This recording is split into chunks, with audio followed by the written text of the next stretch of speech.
163 Radnor Street, Manchester doesn't exist anymore, and these two horses certainly don't answer to the names of Lily and Olga Barton.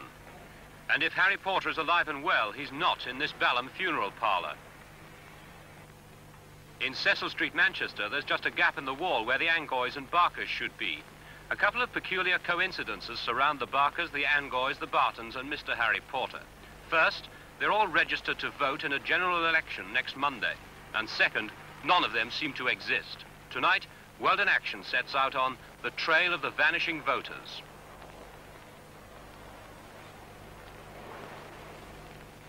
The Barkers, the Angoys, the Bartons, and Mr. Harry Porter are apparently fictitious characters in a bizarre exercise which could affect the outcome of the South American election. The former British colony of Guyana is perched on the shoulder of South America. Next Monday, it holds its first independent election, an election of international importance. The strong opposition is led by a Marxist, and if he won, America could have another Cuba on her doorstep. Right. Enemy! Right! Guyana has a bitter past. Nearly 200 people died in a violent struggle between the parties before independence. There are two main racial groups. Guyanese of African origin are concentrated in the towns and dominate the police, army, and civil service. Most of them will vote for the existing, largely Negro government. But the majority of Guyanese are of Indian origin. Their ancestors were shipped from India to labor in the sugar fields. They're likely to vote massively for the opposition and its Indian Marxist leader. To win, the government needs every vote it can lay its hands on, and it's taking no chances. 1,000 troops patrolled the plantations when Indian sugar workers went on strike last month. All the old bitterness between Indian and Negro, between left and right, still simmers. But we did find one floating voter in the cane fields. So who are you going to vote for in this election? Well, as for now, I can't say yet. Because I did not consider my mind yet who I'm going to vote for. But later on, and I'll see whoever my mind choose to vote for.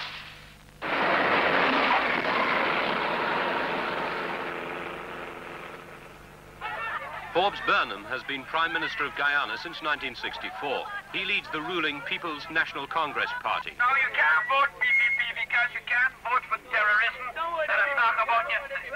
You can't vote for UF because there's a little boy in a big bar race. And it's class march running in a class race. Therefore, you got to vote for the People's National Congress. Thank you, comrade. I really got to go now. I have to go left. Don't go now. Odo, I hope the price you sober. But the receptions are less enthusiastic when the Prime Minister is not among his own people. Now, one last strike. Hip, hip, hip. All right, you find your best. And therefore, you will get the holiday tomorrow. Thank you very much. Marxist Chetty Jagan leads the People's Progressive Party. He was once premier, but agents of the American CIA secretly financed a general strike to bring him down. Comrades, this is no time for us to be divided. Guyana, unfortunately, has too many races and too many religions, which is a hunting ground for the sharks. But there are only two classes: the exploiters and the exploited, the capitalists and the workers. Big businessman Peter Degar is leader of the third party, the right-wing United Force. 2 months ago, he broke his party's coalition with Burnham. Now, he campaigns among the Amerindians of the interior. This time, I would not join any coalition except on these terms, and these terms are that the land question be settled before, that the rights of the Amerindians to their lands be granted. And I think communism can be defeated fairly in Guyana, as it has been in the past. And I'm all for a fair, honest election, and we're not getting it, and it augurs very ill for the future. I think we had a bill called a Representation of the People's Bill, which had better been called a bill to rig the elections in favor of the ruling party. Georgetown, capital of Guyana. This is the center where the government compiled the disputed registers of voters. 300,000 people in Guyana have now been photographed, registered, and deemed eligible to vote by this office. And despite opposition protests, the office has also registered 67,000 voters outside Guyana for the first time. These overseas voters don't have to be photographed. They make up no less than 1/6 of the total electorate. The office staff are overwhelmingly drawn from the pro-government Negro bloc. We asked Chief Elections Officer Reg Butler why. It is a normal thing. It happened with the last government when they were preparing the registers. They have to see to that they put the persons in to look after their own interests. I mean, they wouldn't like to know that they put in anybody who would embarrass them in any way. But this is a normal thing, that they do appoint persons who they can trust and can carry out their functions. Lancelot Ferreira is Commissioner of Registration. His office approved the overseas list. Well, how many did you find about in London? About 38,000. And outside London? Well, the remaining 7,000. Weldon Action did its own arithmetic. Mr. Ferreira's final lists name 43,423 Guyanese voters in Britain. We checked British census and immigration statistics, but could not find many more than 20,000. There are certainly not 43,423 Guyanese voters. I asked to see a number registration cards of cases which looked odd to me in looking over the revised voters list for overseas. And in examining the cards that I asked for, it was very clear. There was no doubt that these were forged cards. Janet Jagan is the wife of the opposition leader Cheddi Jagan and secretary of his party. A William Hockley and a Florence Hockley living at one address, and then a William Hockley and a Florence Hockley at another address, all four having separate registration numbers and each entitled to a ballot. I found that all four, when you examine them together, bore similar signatures. So, in fact, the four were manufactured. Back in London, we checked both the Hockley addresses listed. No, never heard of William Hockley or Florence Hockley. My family's lived here for 15 years. No. They don't live here? No. How long have you been living here? About a year and 6 months. About a year and 6 months? Uh-huh. Okay. What's her name? What's your name? Mrs. Backus. Mrs. Backus. I see. You're quite sure they don't live here? Do you know of anyone of that name living near here? No. They don't live next door? Intrigued by the inconsistencies in the overseas voting list, Weldon Action set out to test its accuracy. 24 researchers checked a random sample of 550 listed addresses of voters in London. The result was startling. No. How long have you lived here yourself? Over 25 years. No, we haven't got any Mr. Dalton here. Never. Never heard of him. How long have you been here? I live here 10 years now. Are you absolutely sure that the number of Guyanese living in Great Britain is correct? The figure you have given is correct? I feel the figure is correct. You're 100% sure about this? Well, I feel it's correct because there are quite a lot of Guyanese who are living here from a very long way back. No, Mr. John Collins has never lived here. I've lived here for 30 years. I've never heard of him. No, not as far as I know. Because we've lived here 9 years and nobody by that name has ever lived here. But you still are 100% sure that the figures on the foreign lists are correct? Yes. You have no doubt at all? I have no doubt at all. I see. I've got on my list a Barbara Curtis, who gives this address as her address. I've never heard of a woman of that name. How long have you been here? About 15 years. Anyone live upstairs? No, nobody. James Battery? Bentley. No, I never heard of him. I see. How long have you been living here? For 15 years now. Are you sure? James Bentley? Don't know the name at all.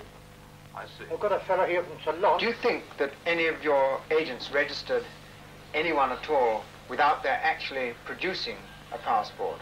I cannot say that for certain because I'm not living abroad, but I will feel that they will carry the instructions as I have given them in the correct manner. In fact, nearly half the 550 addresses we visited had never heard of the Guyanese voters who should have been there. And our researchers found even more extraordinary examples. In London's East End, voters Yearwood, Howard and Ned should have been living at 16, 20 and 22 Rendlesham Road. Demolition began here a year ago and a school is being built on the site. 14 Homer Road, 15 and 16. More voters should live here, but the three houses were council padlocked 2 years ago. Examples like this cropped up all over London. Using the A to Z street guide, we set off for South London to find 15 Vant Road, Tooting. We found numbers 19 and 17, but there was an old established builder's yard where number 15 and Miss Gladys Cooper should have been. We checked the correctness of the addresses to ensure that if an address is being given, it actually exists. That's the reason for checking the A to Z. If someone says that where he resides at a particular lot, in a particular street, particular address, we check the address to ensure that exists. Are you sure that all the addresses exist? Well, I actually didn't do the checking myself, but my staff did it. And I have confidence in them. I felt that they've done a good job. And it was also unlikely that Gladys Foster ever lived at 32 Arvin Road, Islington. The houses here made way for the railway in 1874. Do you feel there are absolutely no flaws? Where I'm concerned, there's none. There are no flaws at all. Because everything is done in accordance with a regulation, or in accordance with an act, or legislation, which was passed by the House of Assembly, with both sides present. And so long as it is passed, I'm just merely carrying out the functions or the requirements of that particular legislation, which was discussed by the government. The conclusions of our London survey were emphatic. Most of the overseas voters on the Guyanese electoral list were not at the addresses given. 75 of the houses were derelict or non-existent. In fact, of the 550 names we checked in London, little more than 100 were genuine Guyanese voters. For conclusive proof, we sent out researchers in Manchester. They soon found the proof we needed. Cecil Street, Manchester. Here, there should be 60 Guyanese voters. We looked very hard, but we couldn't find a single one.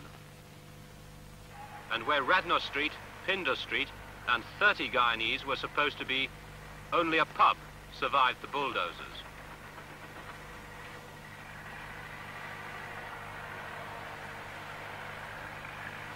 In Manchester, we checked 350 addresses, one house in every 6 listed. 50%, a full half of these houses didn't even exist. We found only one genuine voter for every 20 listed. Our total survey in London and Manchester proves beyond doubt that the list of overseas voters in the Guyana election is a massive fabrication. When the British left Guyana in 1966, a special election commission was set up to supervise voting and guard against corruption. But in recent months, the Burnham government has whittled away the commission's power. Although the 3 major parties each appoint a member, the chairman also has a vote, and the election commission is now deadlocked. The chairman, Sir Donald Jackson, is a former High Court judge. It is not for me to inquire, and in point of fact, I do not go about looking for faults. I try to find out the best in everyone so that I may improve my own imperfections. Well, I will start out by presuming that they are correct. And if information comes to me, which I am sure about, that there is something wrong, and it has been proved to me, then I will say, oh, I'm so very sorry that this is so. I never expected this. But I don't start out by presuming that a person would perform his act without impartiality or without good judgment. I don't assume that at all. Otherwise, one would get to wrong conclusions. With this government, the poor class of people get poorer, and the rich class of people get richer. In the rice fields around Georgetown, the Indian peasants are frustrated and angry. Hard, look up. Very hard. Look, all these walking in the mud, and we haven't seen anything at all. Some of us hardly getting food. A lot of people suffering bad. Walking from 7 to 7 in the mud, day and night. In the peasant villages, Chetty Jagan's orators are whipping up indignation. That insofar as people overseas are going to have a preponderating voice in the choice of candidates at the next election, the people of Guyana must be fighting for the electoral sovereignty.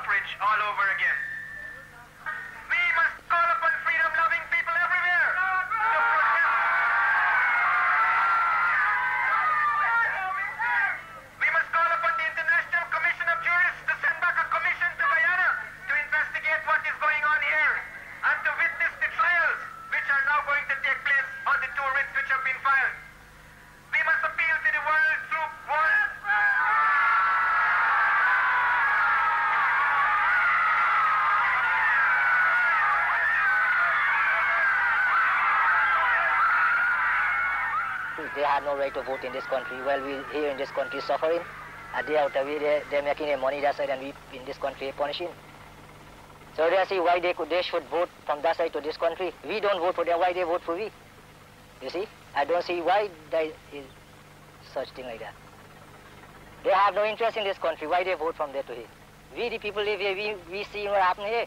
We know why the problem for we. It's not fair to me for one reason, because the people I'm outside, I don't see what kind of interest they got in this country, that they must vote for this country, and they got no interest in this country. We, the people who live in the country, we must vote for the country, not them people outside. Well, the whole thing is completely immoral, in the sense that never in the history of any country has there been such a big slice of the electorate coming from outside. I think in the UK and the United States, where this is allowed, it's done to a very small extent, maybe 1% of the vote. The opposition leader, Chetty Jagan. They have no connection with Guyana, save that they may have been born here. They don't live here, they don't pay any taxes here, they don't even know what's going on in Guyana. And the fact of the matter is that the foreign vote is likely to decide the electoral results at this election. In other words, who will be the government of Guyana? This whole thing is immoral. This is just another of the gimmicks being used by the opposition. At first they said we would not hold elections. Then secondly, Forbes Burnham, Prime Minister. They said we would use voting machines. Now voting machines have not been used. They've got to find another gimmick, and the gimmick now is the overseas vote, which is something that is provided for under the Constitution. I'm not in any way concerned about that.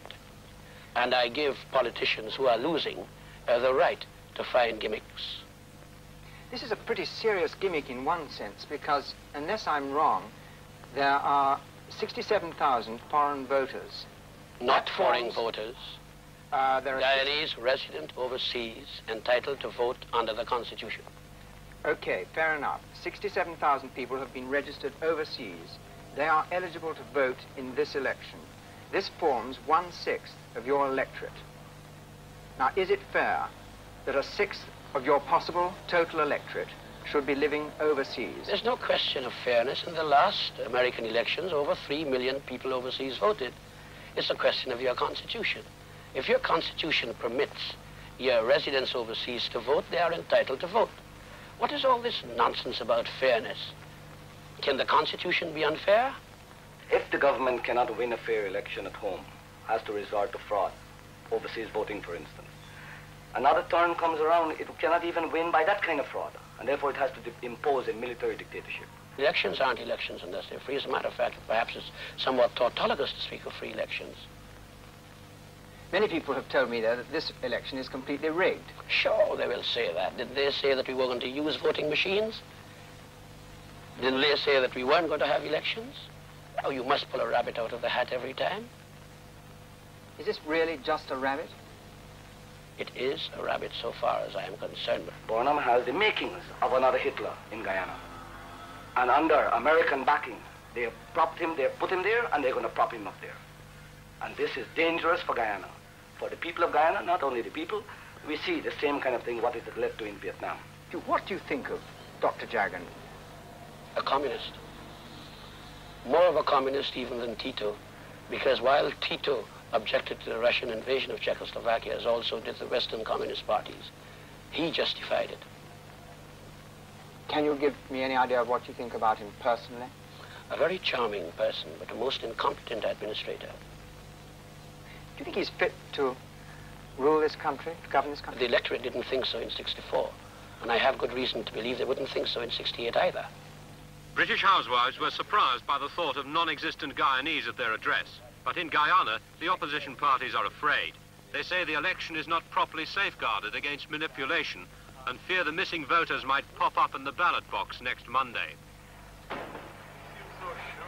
Mr. Joe Hughes is one of the Guyanese officials handling the election in Britain.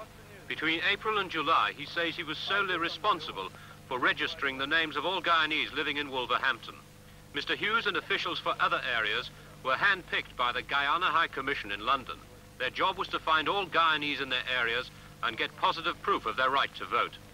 The man in charge was the High Commission's first secretary, Mr. Patrick Tierens, Chief Registration Officer for the whole of Britain. To find out just how well the operation was controlled, Our reporter cross-examined Mr. Hughes in detail about his work as an election officer in Wolverhampton and the results. I belong to Burnham Party, you know. Would you consider yourself a party activist? No, I can't be. You see, once I took the oath, you know, it might be bad for my party that I took an oath to do a job which I can't help the party, but I can't be an activist, you know. I can't be an activist while I was doing this registration business. How many did you enroll in Wolverhampton? 41 Guyanese. And this is the sum total of the Guyanese in Wolverhampton? Yes. As far as you know? Yes. The official list claims that there are, in fact, over 220 people who are eligible to vote in Wolverhampton. Oh, this isn't true. Well, I have the official list. Oh, this isn't true. There are 225 people on this list. This isn't true. This isn't true on Wolverhampton. This isn't true. I've counted them up personally. Yeah, so who gave you that list, you know? Well, this is an official list which is published. Given by? Given by the party to us. By a party? By a party. Well, I don't know this. But these are official lists which are used by all parties. It's an official government list. Yeah. I don't know this. You know, frankly, I'd like to know more of this. Who would give you this information, and I'd like to see it also, you know. But it is an official printed list which is available to anyone to see and inspect. And to see it more than 200 Guyanese in Wolverhampton? Well, I'll have to look at it, you know. I don't know, honestly, I don't know, so I'll have to look at this. If a party tells you that, a party might saying that. Now, you know, if an agent does that, he's liable to prosecution. You think I would be? You think I would do that, be liable for prosecution? And at the time when now I'm trying to finish bar exams to do that and finish my own career, I wouldn't be so daft. Last week, World in Action reporters invited the Guyana High Commissioner in London to explain the discrepancies in the lists of voters. The Commissioner is Sir Lionel Lucku, QC CBE. He's ballot officer for Britain. He was unable to appear. But back in Guyana, his Prime Minister, Forbes Burnham, had no qualms about the overseas vote. Going back to the foreign voters, would you agree with a figure of just over 43,000 foreign registrants in Great Britain? It is not for me to agree or disagree. It is a matter of what comes out in the register under the processes set up by law. And you are satisfied that these processes, which were set up by law, have been carried out. And are you satisfied that they were carried out accurately, efficiently, and that they are completely valid? So far as I am aware, yes. You are sure about this? So far as I am aware. You don't expect me to account for every single person all over the world, do you? Are you 100% satisfied that the electoral process, the setting up of the election, has been completely impartial? I am. Could you repeat that and amplify it? What have I got to amplify? As Prime Minister, I say that I am satisfied that the electoral process was impartial. 7 days ago, Mr. Burnham again reasserted that the lists of Guyanese voters in Britain were genuine. That is not true. Most of them are fakes. And the scale of the discrepancies indicates something more sinister than incompetence. Voting in Britain ends today, and later this week, Sir Lionel should fly home and cast the votes of Guyanese in Britain. We wonder whether our vanishing voters will reappear in the ballot boxes of Georgetown.